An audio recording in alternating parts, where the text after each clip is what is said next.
Israel Palestine युद्ध में एक उस वक्त बहुत बड़ा मोड़ आ गया जब लेबनान के प्रमुख संगठन, आतंकी संगठन जिसे पश्चिमी देश आतंकी संगठन कहते हैं, उसके प्रमुख यानी हिजबुल्लाह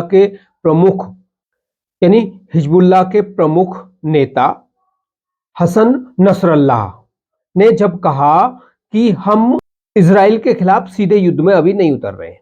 ये उस पर डिपेंड करेगा कि इजराइल कैसे पैलेस्टाइन में आगे की कार्रवाई करता है। लेकिन वहीं उन्होंने साथ साथ अपना मकसद बता दिया कि हमारा मकसद क्या था। उन्होंने कहा कि हमारा मकसद जो था वो एक्सिस ऑफ रेजिस्टेंस था।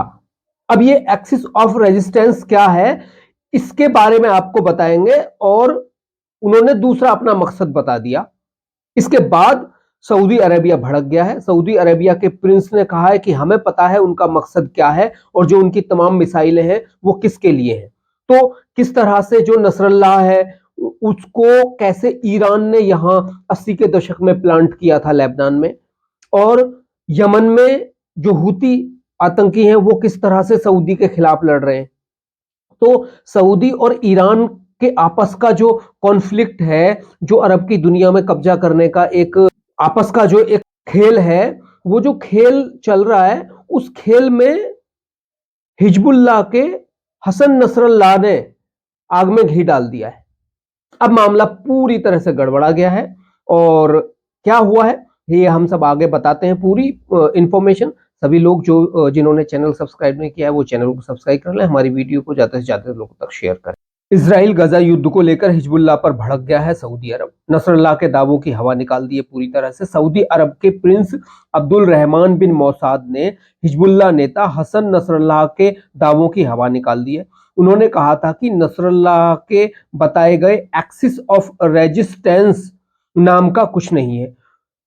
सऊदी प्रिंस ने दावा किया कि हिजबुल्लाह के हथियार सिर्फ उसके लिए हैं, इसका फिलिस्तीनी उद्देश्यों से कोई संबंध नहीं है। मतलब उस दावे में जो नसरल्लाह ने किया, और अब सऊदी ने कह दिया है कि नसरल्लाह के जो हथियार हैं, यानी कि लेबनान में हिजबुल्लाह के जो हथियार हैं वो सऊदी के लिए हैं, उनसे पैलेस्टाइन का कोई लेना देना नहीं है। इजराइल के युद्ध में वो कभी नहीं कूदेंगे। तो अब थोड़ा सा क्या हुआ है ये बताते हैं। सऊदी अरब के प्रिंस अब्दुल रहमान बिन मौसाद ने गजा में युद्ध को लेकर दिए गए भाषण के बाद हिजबुल्लाह महासचिव हसन नसरल्लाह पर तीखा हमला बोला है।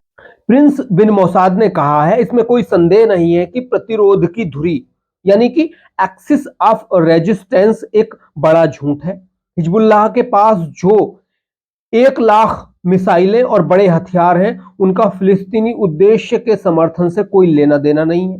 प्रिंस ने आगे कहा कि तथाकथित प्रतिरोध धुरी वर्षों से फिलिस्तीनी मुद्दे से निपट रही है और यह क्षेत्र में ईरान के एजेंडे को लागू करने का एक साधन। अब हम आपको थोड़ा सा बताते हैं कि हिजबुल्लाह चीफ ने सऊदी पर कैसे निशाना साधा था।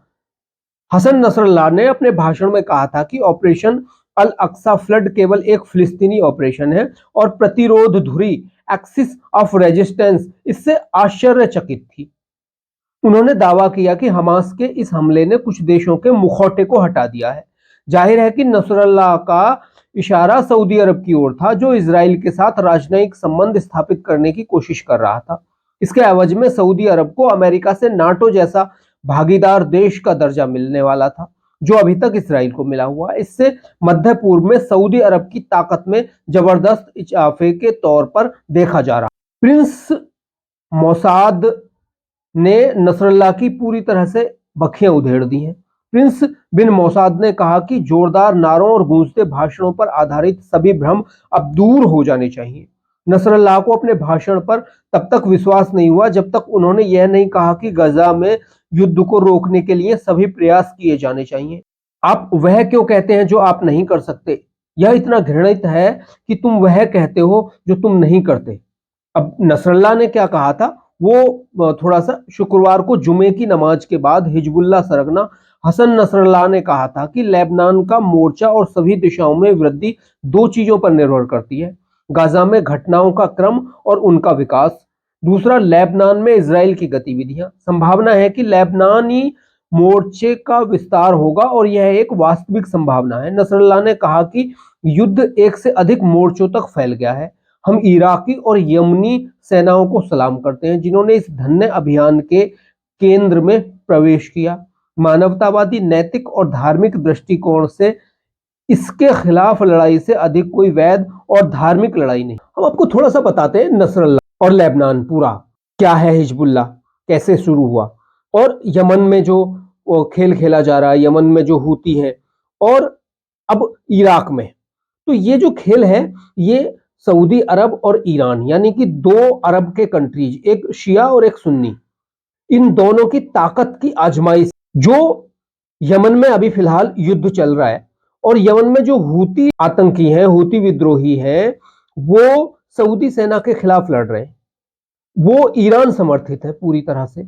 और जो हिजबुल्लाह है लेबनान में, जिसका प्रमुख नसरल्लाह है, तो नसरल्लाह को 80 के दशक में यानी कि 1983 में ईरान के खामनोई ने, आयातुल्लाह खामनोई जो प्रमुख लीडर हैं, आयातुल्लाह खामनोई ने भेजा लेबनान में अपने एक गुट के तौर पर, और वो वहां लेबनान में एक अलग सरकार चलाने का दावा करते हैं। और वो लेबनान का जो ये हिजबुल्लाह है, इसको पूरी तरह से प्रशिक्षण से लेकर हथियार से लेकर सब कुछ ईरान देता है। और इसका मकसद था कि वहां अपनी ताकत को बनाए रखना और सऊदी समर्थित जो वहां की सरकार है उसको खत्म करना।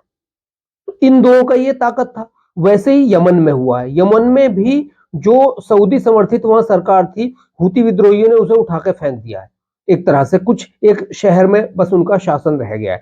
तो जो हूती हैं वो पूरी तरह से ईरान समर्थित है। तो यहाँ ईरान और सऊदी अरेबिया में दोनों में युद्ध चल रहे हैं, लेबनान में भी और इराक में भी और यमन में। यमन में तो दोनों सेनाएं आमने सामने हैं। अब ईरान बहुत जबरदस्त गेम खेलता है।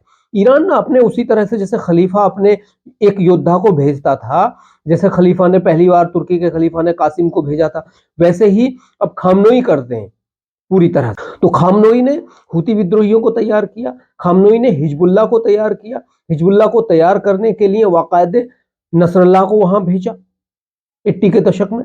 अब जो हिजबुल्लाह के सचिव नसरुल्लाह ने जो भाषण दिया नमाज के बाद, उसमें सीधा सीधा कहा कि हम सीधे तरीके से इजराइल के साथ युद्ध में नहीं कूद रहे, हमारा मकसद इजराइल के साथ युद्ध में कूदना नहीं है। उसका ये मतलब निकाला जा रहा है लोगों द्वारा। हालांकि कुछ छोटे से हमले किए हैं लेबनान ने इजराइल पर, और हूती विद्रोहियों ने भी छोटे से हमले किए हैं, लेकिन उनसे कोई वो नहीं हुआ। अब ये कह रहे हैं कि भाई उनका जो हिजबुल्लाह है वो क्यों नहीं कूद रहा है इजराइल के खिलाफ लड़ाई में। अब वो ये बताया जा रहा है कि भाई उधर से अमेरिका खाड़ी में पूरी तरह से अमेरिका ने अपने युद्ध विमान वाहक पोत तैनात कर दिए, अगर वो कूदता है तो ये युद्ध वहां पहुंच जाएगा। लेकिन क्या वाकई हिजबुल्लाह को बनाने का मकसद फिलिस्तीन की लड़ाई थी? क्या वाकई हिजबुल्लाह को खड़ा करना लेबनान में ईरान द्वारा वो फिलिस्तीन के खिलाफ था, वो इजराइल के खिलाफ था? नहीं, बिल्कुल भी नहीं।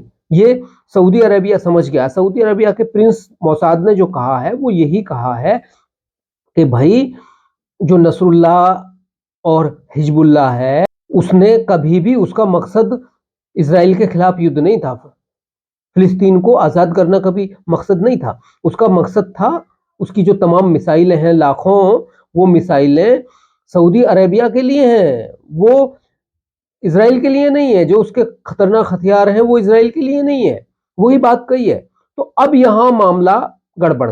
अब जो अमेरिकी विदेश मंत्री हैं वो इन सऊदी विदेश मंत्रियों से बातचीत कर रहे हैं जॉर्डन में। अब वहां ईरान शामिल नहीं है, सऊदी अरेबिया, तो ये कह रहे हैं कि भाई किसी भी तरह से युद्ध को रोकना है। तो सऊदी अरेबिया उसमें शामिल है युद्ध रोकने की मुहिम में, जबकि नसरुल्लाह ने कहा है कि भाई हम युद्ध रोकना चाहते हैं। तो सऊदी ने कटाक्ष किया है कि भाई तुम्हारी तो कोई औकात नहीं है युद्ध रोकने की, तुम वो भाषणबाजी क्यों कर रहे हो, तुम्हारा मकसद ही दूसरा है, तुम्हारा मकसद तो हमारे खिलाफ युद्ध लड़ना है, तुम्हारे जो हथियार है हमारे लिए है, वो किसी इजराइल के लिए नहीं है, तो तुम ऐसी भाषणबाजी मत करो। तो सऊदी अरेबिया ने सबको क्लियर कर दिया है कि इनका क्या मकसद है, और हिजबुल्लाह युद्ध में इजराइल के खिलाफ क्यों नहीं उतर रहा, और ना ही उतरेगा वो। उधर से यमन के जो हूती विद्रोही है वो भी इजराइल के खिलाफ नहीं आ रहे हैं, और ईरान भी अपनी सेना के जरिए इन लोगों के जरिए जरूर करता रहेगा, क्योंकि हमास से उसका संपर्क है। हमास को हथियार प्रशिक्षण दिए हैं ईरान ने, लेकिन वो अपनी सेना को युद्ध में उतार देगा तो ना ना ना, वो बिल्कुल भी नहीं उतारेगा, क्योंकि अमेरिका उधर से आ गया। अगर ईरान ने थोड़ी सी भी हरकत की, ईरान की सेना ने, तो अमेरिका वहां बैठा हुआ है। अमेरिका और उधर से पश्चिमी देश आ गए उसके पड़ोस में, तो वो एकदम से टूट पड़ेंगे। तो ईरान को पता है, ईरान की वैसे भी हालत खराब हो रही है। वहां खुद जो वहां प्रदर्शन हो रहे हैं, वहां के जो लोग हैं, तो वो खुद इतने भयंकर तरीके से प्रदर्शन कर रहे हैं। वो कह रहे हैं कि भाई, वहां के जो खुद लोग हैं वो कह रहे हैं कि हमारा इजराइल से कोई लेना देना नहीं है। हमारा मकसद है अपने देश को आगे बढ़ाना, अपने देश को सही रखना। तो हमारा कोई मकसद किसी दूसरे देश से युद्ध करना नहीं है। तो ईरान की जो ताकत है वो मजबूत हो गई है, ये सच्चाई है। ईरान सीरिया में भी उसके लोग हैं, चाहे कुर्द हो, चाहे यमन में भी उसके लोग हैं, हुती विद्रोही पूरा संघर्ष कर रहे हैं वहां, सऊदी के खिलाफ वो युद्ध लड़ रहे हैं। और चाहे लेबनान में हिजबुल्लाह हो, तो वहां भी है।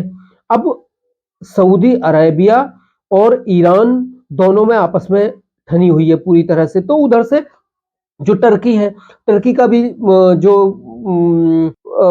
राष्ट्रपति है वो भी कूद गया है, अर्दोगान। अर्दोगान भी कह रहा है कि भाई, हम भी एक ताकत रहे हैं अरब में, तो हम भी अपनी ताकत दिखाएंगे। उसने भी अपनी प्राइवेट आर्मी तैयार कर रही है, उसकी प्राइवेट आर्मी लीबिया में लड़ रही है, तो और सीरिया में लड़ रही है उसकी प्राइवेट आर्मी। कई जगह उसकी भी प्राइवेट आर्मी तैयार कर रही है। तो ये उस तरह से अपने प्राइवेट आर्मी, यानी कि उसी तरह से अपने लोगों को भेजते हैं वहां, जैसे कि वो उस वक्त खलीफा भेजता था ना, तो ये अपने आप को उस वक्त का खलीफा समझते हैं तीनों। और ये चाहते हैं कि अरब की दुनिया में हमारी ताकत हो। तो अब जो मामला है ये बहुत सघन हो गया है। अब सऊदी अरेबिया, अमेरिका चाहता है कि सऊदी अरेबिया पूरी तरह से जो युद्ध विराम है उसका नेतृत्व करे। वो नहीं चाहता कि कोई दूसरे लोग आए, क्योंकि सऊदी अरेबिया अमेरिका का एक अच्छा पार्टनर है अरब कंट्रीज में। तो और अरब कंट्रीज में सऊदी अरेबिया भी यही चाहता है। आपने देखा होगा यूएई और सऊदी अरेबिया के तो अच्छे संबंध हैं। तो यूएई ने उसका विरोध किया था, मतलब उसके जो संघर्ष विराम की बात कही गई थी वहां वो अनुपस्थित रहा था। तो यूएई और सऊदी अरेबिया दोनों जो हैं उधर, थोड़ा सा मिस्र को भी कहेंगे। मिस्र भी डायरेक्ट उसमें नहीं कूद सकता, मिस्र की भी हालत खराब है, युद्ध में कूदने की कोई उसकी हिम्मत नहीं है। तो मिस्र भी चाहता है कि जल्दी से जल्दी, क्योंकि मिस्र पे सबसे ज्यादा खतरा है, क्योंकि फिलिस्तीन में जितने भी ये वहां लोग हैं जो अभी मर रहे हैं और जो भागने को तैयार है, वो सारे मिस्र के उस जो एक वो वहां खाली पड़ी जगह है, वो पूरी जो एक एक तरह से रेत वाला वो पूरी खाली जगह है, वहां वो बस जाएंगे, पूरी तरह से कब्जा कर लेंगे। तो मिस्र नहीं चाहता कि भाई ये हमारे देश में है। तो ये बहुत बड़ा खेल चल रहा है। और अभी जो ये युद्ध है, ये युद्ध जो लोग कह रहे हैं कि भाई अरब के देश एक जगह हो गए, ना ना ना, बिल्कुल भी ना। उनका बस मकसद ये है, सऊदी अरेबिया नेतृत्व करने की कोशिश कर रहा है कि भाई किसी तरह से युद्ध विराम घोषित किया जाए। अब युद्ध विराम जो अमेरिकी रक्षा मंत्री हैं वो इनसे बात करने आ गए हैं। जॉर्डन, मिस्र, सऊदी अरेबिया और कतर, इनके विदेश मंत्रियों से वो बात कर रहे हैं। अब अमेरिका चाहता है कि किसी तरह से युद्ध विराम हो, लेकिन इजराइल ने साफ मना कर दिया है कि जब तक हमास को जड़ से खत्म नहीं कर देंगे तब तक युद्ध विराम नहीं हो सकता है। अब वहां किस तरह की उन जो वहां विदेश मंत्री हैं वो किस तरह के समझौते पर पहुंचते हैं। अब एक समझौता तो ये है कि इजराइल ने के और कहा जाए कि भाई, तुम हमास को खत्म करने के बाद इजराइल एक उस जगह को देखे जो फिलिस्तीन बच रहा है, उस फिलिस्तीन में एक प्रशासन तैयार किया जाए जिस पर इजराइल की कमांड हो और वो वहां शासन करे, और फिर चुनाव कराए, और फिर फिलिस्तीन को एक अलग देश घोषित किया जाए। तो इजराइल हो सकता है इस पे मान जाए, लेकिन वो जब तक हमास को खत्म नहीं कर देगा तब तक वो पीछे नहीं हटने, ये इजराइल ने मान लिया है। क्योंकि वो बहुत भयानक तरीके से उस पर जो हमला हुआ है, क्योंकि वो आगे भी हमला होता रहेगा। और जो वो सुरंगें हैं जहां से वो हमला कर रहे हैं, हमास के जो लड़ाके हैं, जो टेररिस्ट हैं वहां बैठे हुए हैं, वो फिर आगे भी करेंगे, वो मानेंगे नहीं। तो इजराइल को ये मौका मिल गया है हमास को खत्म करने का। अब वो इस मौके को कभी भी हाथ से नहीं जाने देगा। हाँ, उसे पता है कि उसके लिए भी उसके लोगों की और जान जाएगी, कैजुअलिटी होएगी, अभी तक करीब 18-20 सैनिक इजराइल के भी शहादत हो गई है, उनकी भी बलिदान हो गया है। तो ये बहुत देखना होगा, क्योंकि इजराइल अब पीछे नहीं हटने वाला है और पूरा इजराइल खड़ा हो गया है, चाहे वहां पक्ष हो या विपक्ष हो। एक सरकार बन गई है पक्ष विपक्ष को मिलाकर युद्ध के समय की, और वो कार्रवाई कर रही है जिसका नेतृत्व बेंजामिन नेतन्याहू कर रहे हैं। तो अब बहुत मुश्किल है ये दौर। लेकिन यहाँ जो मामला ये और कॉन्फ्लिक्ट हो गया है, ये पूरी तरह से खुल के आ गया है ईरान और सऊदी अरेबिया का। ईरान ने जो सऊदी अरेबिया के खिलाफ ये तैयार किए थे जो लड़ाके, वो लड़ाके अब इजराइल के खिलाफ उतरने वाले हैं नहीं, और उतर नहीं रहे हैं वो, चाहे हिजबुल्लाह हो या ये हूती हो या फिर यहाँ की इराक वाली फोर्स हो या सीरिया वाली हो। क्योंकि सीरिया में आपको याद होगा कि कुछ थोड़ा सा उन्होंने हलचल की थी और उन्होंने अमेरिका के जो अड्डे थे उन पर ड्रोन से अटैक किया, और वो जो ड्रोन या जो भी वस्तु थी वो जहां से उड़ी थी, अमेरिका ने उसको पूरी तरह से, अमेरिका इजराइल ने दोनों ने मिलकर सीरिया में उसे पूरी तरह से तहस नहस कर दिया।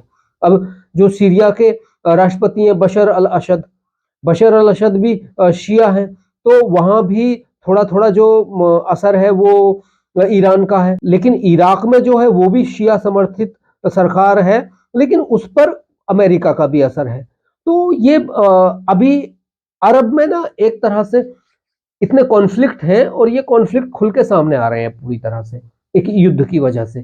तो जो अब्राहम समझौता हुआ था यूएई, सऊदी और इनको लेकर, तो यहाँ अब मामला फिर से ये स्ट्रॉन्ग होने की ओर अग्रसर हो रहा है, क्योंकि सऊदी अरेबिया को पता है कि भाई ईरान उसके लिए खत्म करने के लिए तैयार खड़ा है। हालांकि चीन ने इन दोनों को आपस में बिठाकर बातचीत कराने की कोशिश की थी, लेकिन वो बातचीत फिर से ठंडे बस्ते में चली गई है, और अब मुझे लग नहीं रहा है कि वो बहुत ज्यादा यहाँ कुछ होने वाला। तो दोस्तों, आप क्या सोचते हैं इसके बारे में, आप भी बताइए। और आगे हम क्या यहाँ की डेमोग्राफिक चेंज होते हैं, पॉलिटिकली चेंज होते हैं, किस किस तरह के, वो आगे बताते रहेंगे। आज के लिए इतना ही। नमस्कार, जय।